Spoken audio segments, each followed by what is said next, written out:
Hello, everyone. This is Tom Fox. I'm the Compliance Evangelist, and I'd like to welcome you to This Week in FCPA, Episode 49, for the week ending April 21st, 2017, the Disney World Ethics Edition. In this episode, Jay Rosen returns from a week's trip to Walt Disney World. In this report, we have a wide-ranging discussion of some of the week's top compliance-related stories. We take a look at the DOJ Criminal Division's Acting Principal Deputy Assistant General Trevor McFadden's remarks on the FCPA and its enforcement.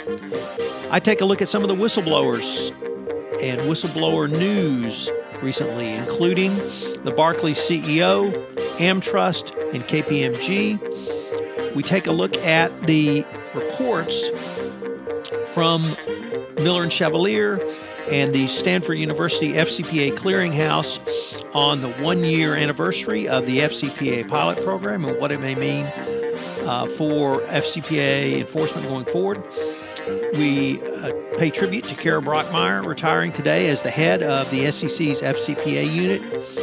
Jay gives a hint of his weekend report, which will detail not only his upcoming conference schedule, but also observations on compliance and ethics from his 1 week at the Magic Kingdom. This is Tom Fox. Thank you very much for listening to this episode of This Week in FCPA. Hello, everyone. This is Tom Fox. I'm the Compliance Evangelist, and I want to welcome you to episode 49 of This Week in FCPA.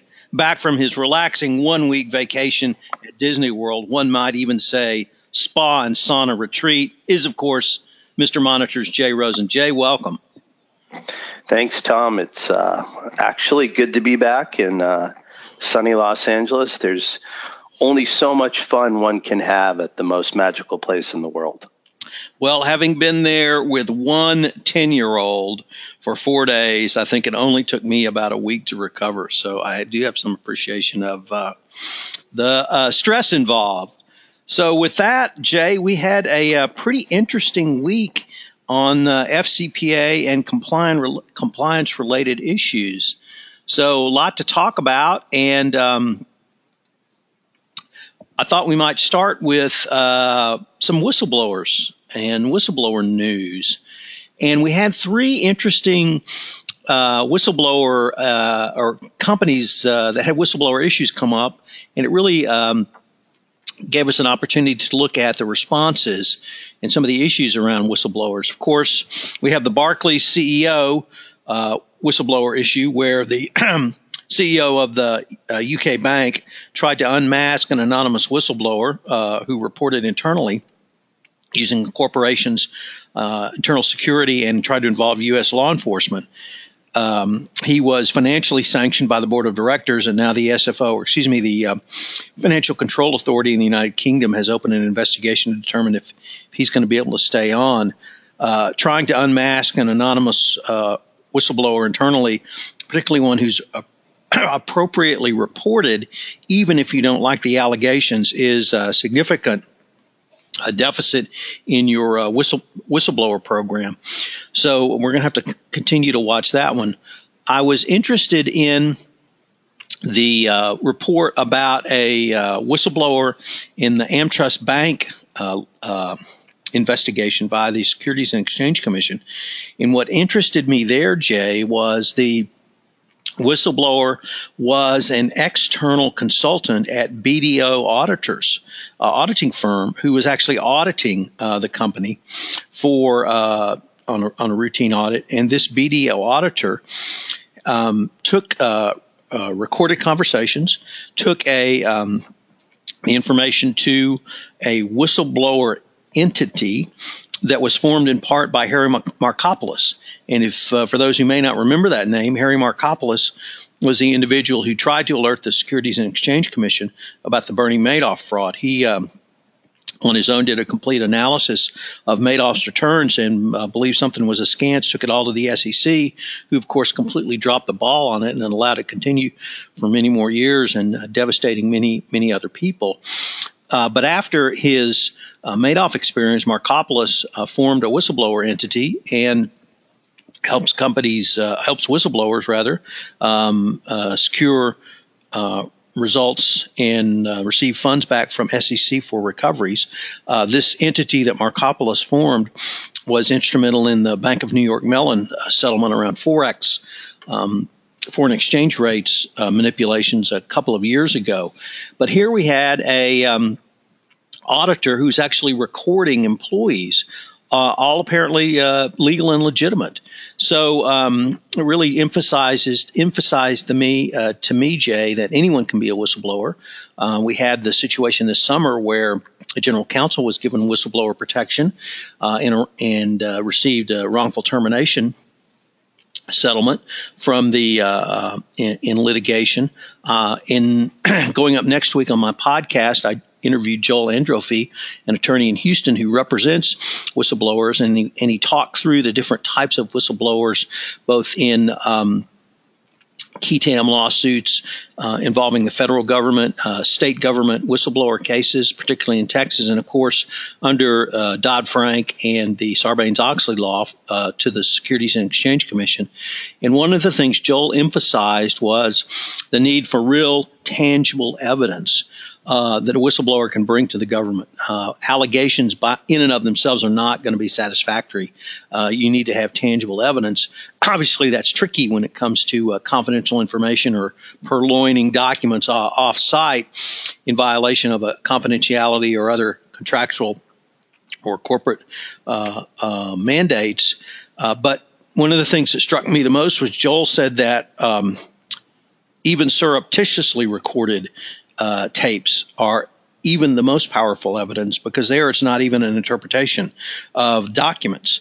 It is the words of the individuals, obviously. So much like a wiretap is used in regular criminal prosecutions, such information can be extremely powerful to the government in a whistleblower civil action.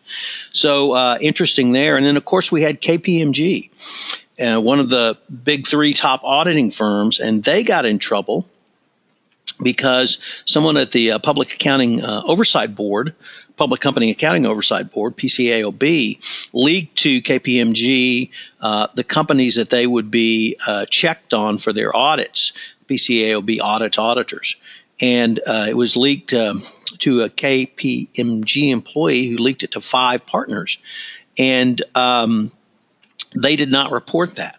Somehow the information got out, and an anonymous whistleblower within KPMG reported the action through company lines, reporting lines, and the 5 partners were terminated for not reporting receiving the information, which was a violation of the KPMG Code of Conduct. So 3 very interesting whistleblower situations that came up over the past week or so, and we saw 3 very different corporate reactions. Yeah, it seems that we're getting more and more into these situations where, as you said, anyone can be a whistleblower, and 3 different types of organizations and 3 different responses. Also, we had, I'm not quite sure of the actual date, but we have had a 1-year anniversary of the FCPA Pilot Program, and there were 2 very interesting reports that came out, Jay, on the Pilot Program and really the effects of the Pilot Program.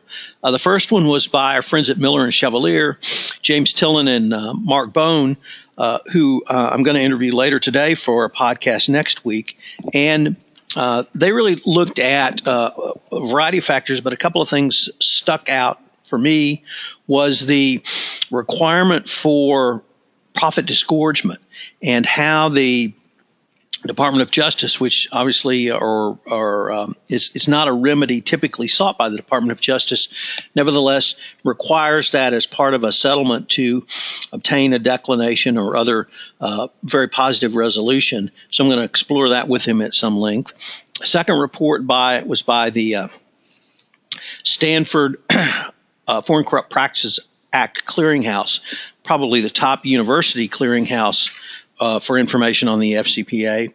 And they put together some excellent information for the compliance practitioner available at their site at no charge for summarizing all of the enforcement actions since the the pilot program was initiated, and given some pretty good charts showing where things might be headed. So 2 excellent reports that are available. Unfortunately, the Miller and Chevalier report is a subscription through Law 360, so you have to have a subscription for that one. But on the Stanford report, it's free.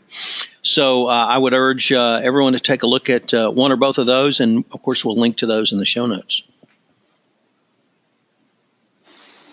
Great. So, and anything that you can kind of tease away from the Law 360? Did you get a chance to read that one yet or not? No, I did, and that was really, like I said, I'm going to explore a little bit more at length later today on a podcast recording with both of them. But it was the how the Department of Justice is considering the role of the SEC in the context of a declination, meaning that you have to have profit disgorgement, but that only is going to apply to U.S. public companies. So we had a couple of declinations where they were private companies, yet declinations were given or provided, and they showed that the DOJ was interested in companies paying back money that they had received through illicit gains, even if it was not a public company and therefore profit disgorgement under the Securities and Exchange Act. So that was sort of one thing. They considered whether or not the DOJ will change in its approach to declinations, and I certainly want to explore that with them. And then they gave, as always, Miller has some great charts where they lay out the number of declinations over the past 10 years or so. So that's always helpful to get a overall view of where things are going, where they've been, and where they may be going. So kind of the summary highlights from the Miller report, summary highlights from the Stanford report. The Stanford report has a couple of very nice spreadsheets that you can download that gives you the information on the individual cases. So that's a great resource as well. Great. Thanks for sharing. And it looks like it's going to be a good read. I think the one thing that I was aware of last year when we started to see a lot of these declinations and resolutions coming out of the pilot program was there was almost kind of like a mix and match thing, that sometimes there was a disgorgement, sometimes there wasn't, sometimes there was just an SEC component, sometimes there was the DOJ. So I still don't think that there are any hard and fast rules, but to your point about the disgorgement, I think that really does put some teeth into what's happened with the pilot program over the last year.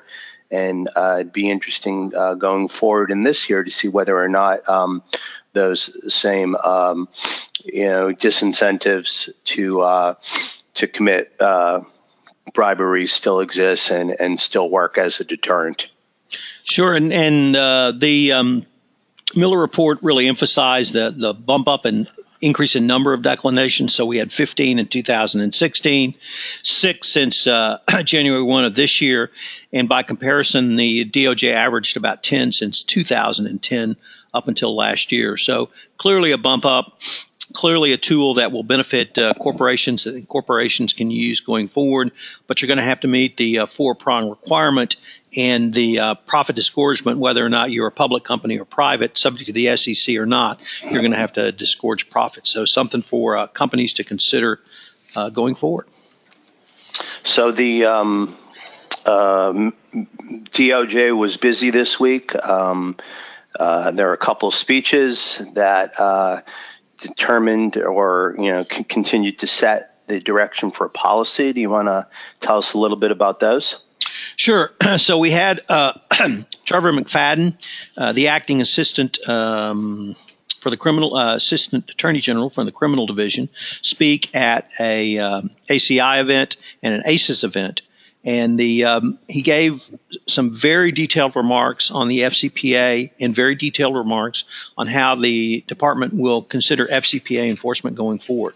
So I thought these were extraordinarily significant. There are certainly things that the DOJ has said and communicated over the years, but to have them all really in two discrete speeches, I thought is going to be something very important for the compliance practitioner and the compliance industry, or the compliance profession rather, going forward. So I'm going to probably write 2 or 3 blog posts on these next week, or post them next week after writing them this weekend.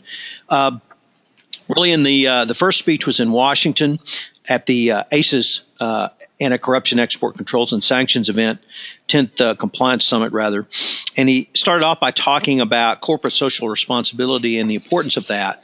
So that's typically not something we see from the Department of Justice, but certainly be welcome comments. And he talked about the invidiousness, insidiety of international corruption, and that one of the reasons you fight corruption is to have a level economic playing field. One of the reasons you fight corruption is because of the potential harm on citizens in countries where the where the corruption occurs. One of the reasons you fight corruption is to keep legitimate fees that should have been paid to a government from going into the pockets of individuals. Corruption introduces significant uncertainty into business transactions and certainly increases the cost of doing business. So a very wide variety of reasons to fight corruption, more than are simply stated in the FCPA. And I think it certainly points to the Department of Justice's understanding that the fight against corruption has evolved far beyond where it started 40 years ago, and that it's probably more important to do it today than 40 years ago. Then he moved to talking about a corporate response. And clearly, you have to really applaud these next couple of lines, which is, we recognize that companies with good intentions can make mistakes. That said, compliance requires more than good intentions. So companies certainly need to understand that the FCPA requires them to have more than simply sentences like, we're ethical and we don't pay bribes. You have to actually do compliance. You have to operationalize compliance. You have to go beyond, as they say, ink on paper, and actually make compliance a part of a company's culture. And he listed top management being involved, setting an example, putting appropriate compliance components in place, policies, procedures, and internal controls. If you go into new markets, you need to assess the risk of compliance, or rather corruption, in those markets and appropriately respond. No one size fits all. It can be different sizes within different organizations. He then moved to discussing FCPA, or Department of Justice FCPA enforcement. And once again here, this can only really be welcome remarks for the compliance practitioner, the chief compliance officer, the compliance profession, and indeed corporate America. Because he said that, quote, our goal is for companies and individuals to voluntarily comply with this law. The goal is not to prosecute every company we can, or break the DOJ's records for largest fines or longest prison sentences. And that the DOJ views working in partnership with corporate America to achieve this goal. And that partners, the businesses, are really on the front lines of fighting crime, and they're in the best position to detect, prevent, and remediate, and of course educate those about appropriate practices. The Department of Justice will, of course, step in and prosecute when appropriate, and he said they intend to level the playing field for honest businesses that are undercut by corrupt behavior. And then goes on to talk about working with not only the Securities and Exchange Commission, but prosecutors from multiple foreign jurisdictions, and how important that is. And that really led into his second series of remarks, which were made to the 19th Conference on Foreign Corrupt Practices Act run by the ACI in New York City, also this week. And there he gave a little more detailed information on the specific prosecutions from the DOJ, the FCPA unit. In 2006, 2016 obviously being the record year that it was, once again articulating that it's important to have a level playing field for U.S. businesses and noting the increase in international cooperation.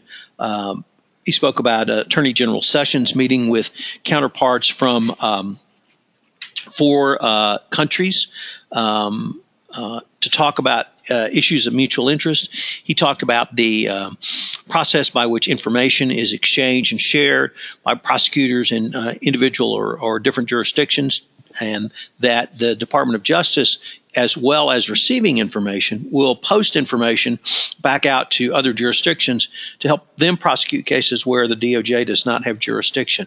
So also talked about the pilot program and its effects and the requirements under the pilot program. All in all, just a very interesting series of remarks. Certainly would hearten the entire compliance profession going forward. If I could maybe switch over to what does it all mean? I think it really comes down to it's a double-edged sword, Jay, and that double-edged sword is the following. For companies that want quicker, more expeditious FCPA resolutions from the Department of Justice, I think that's coming. But for what that means on the corporate side of things is you have to be ready. You have to have done a thorough investigation. You have to be actively remediating any issues that led to the violation or potential violation.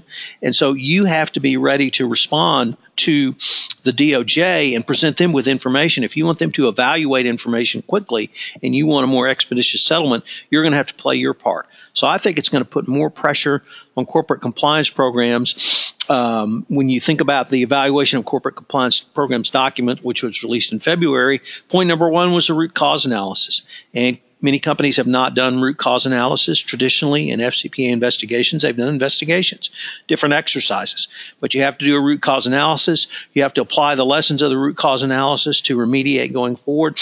And so I think it's going to put more pressure on corporate compliance programs to prevent, detect, and then remediate going forward. The trade-off is going to be you could get a declination under the FCPA Pilot Program if it's extended or made permanent, or you could receive a much lower fine and penalty as articulated by Acting Deputy Attorney General McFadden. So all in all, lots of good stuff. So from the monitorship end, anything you might see? And coming into the beginning of this year, we were a bit uncertain as to the role that the FCPA was going to be playing going forward. And, not only from the corrective action perspective, but also, picking up your line of thought about being proactive. There are companies who are taking it upon themselves to do a self-monitor. And some of the very things you just brought up, going after that root cause analysis and trying to be very proactive and fix a problem before it happens. So if you get any clues from McFadden's speeches about how the calculus is going to change going forward under this new administration?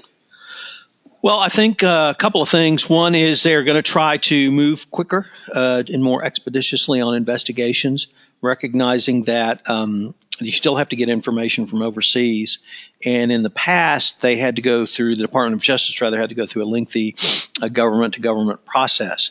If a corporation can deliver that information, or if there's greater cooperation between prosecutors across the globe, that process might speed up.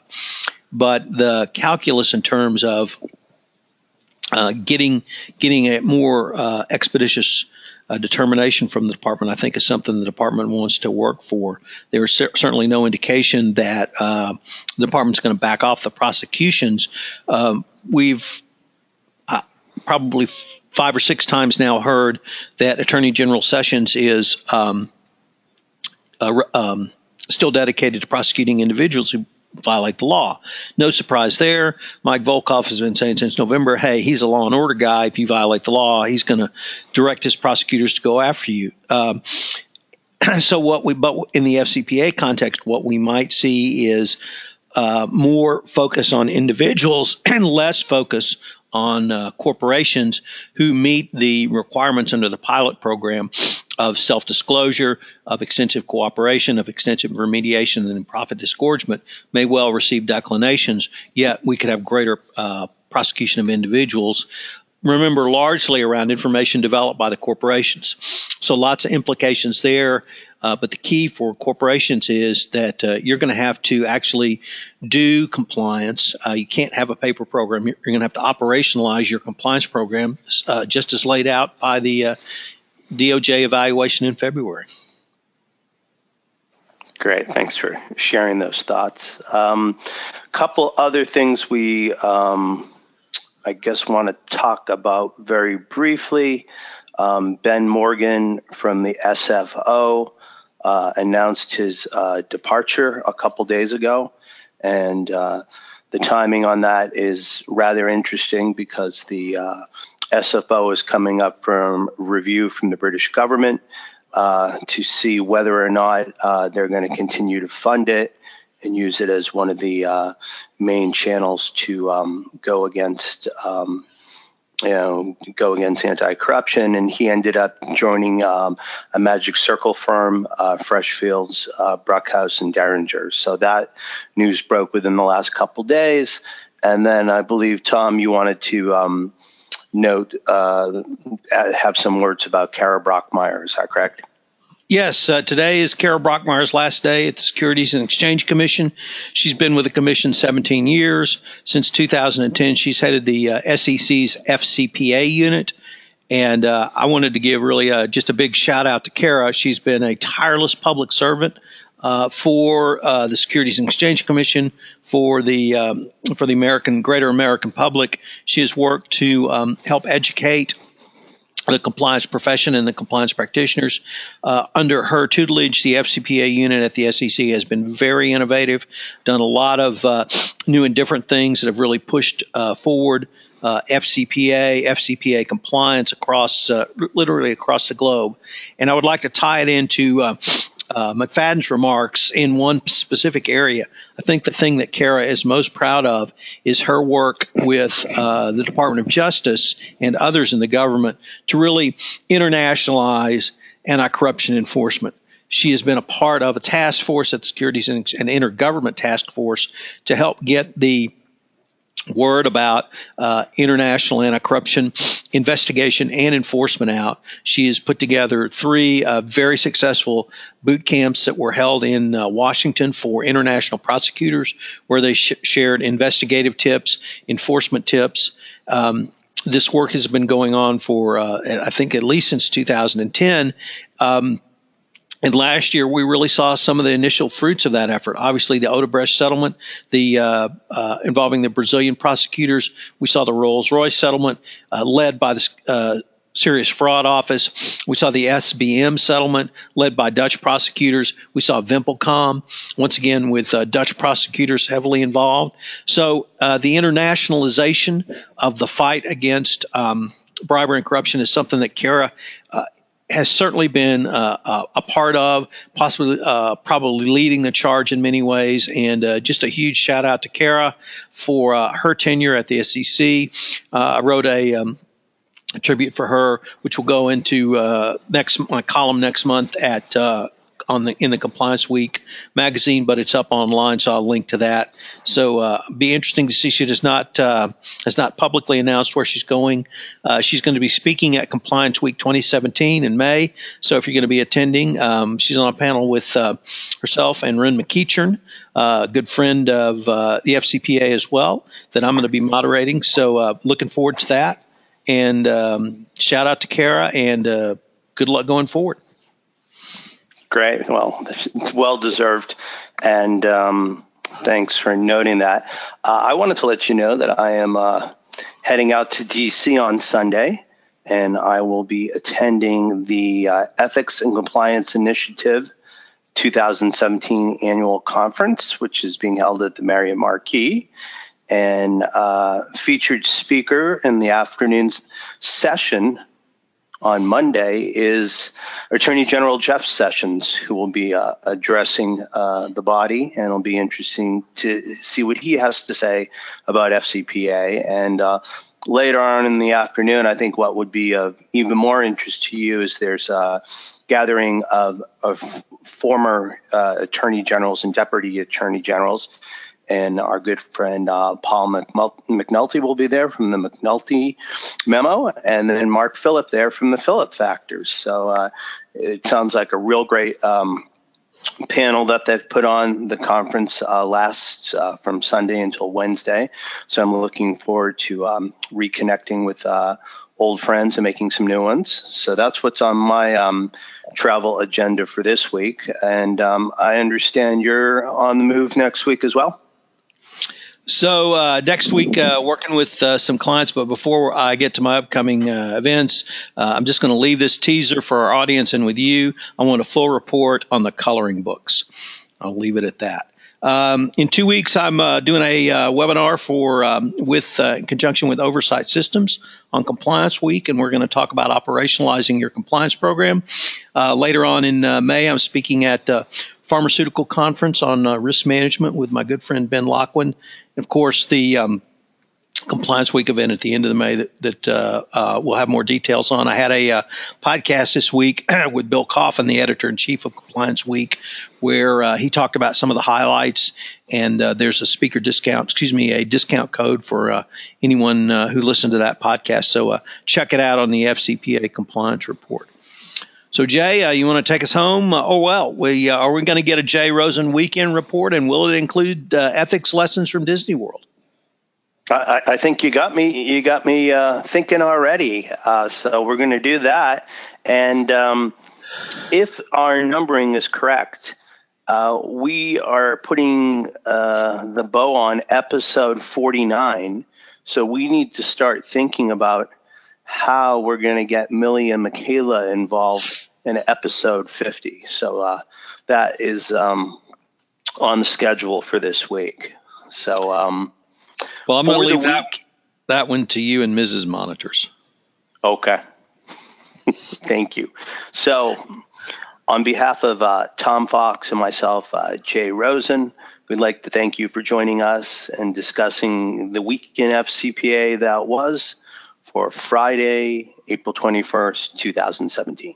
Hello, everyone. This is Tom Fox again. I'd like to thank you for listening to this episode of This Week in FCPA. If you'll listen to this podcast on iTunes, I would greatly appreciate it if you would rate this podcast, as it would help our rankings and also get the word out about the only weekly wrap-up of all things FCPA compliance and ethics related. Thank you very much, and I hope you will join us next week when Millie and Michaela join us for episode 50 of This Week in FCPA.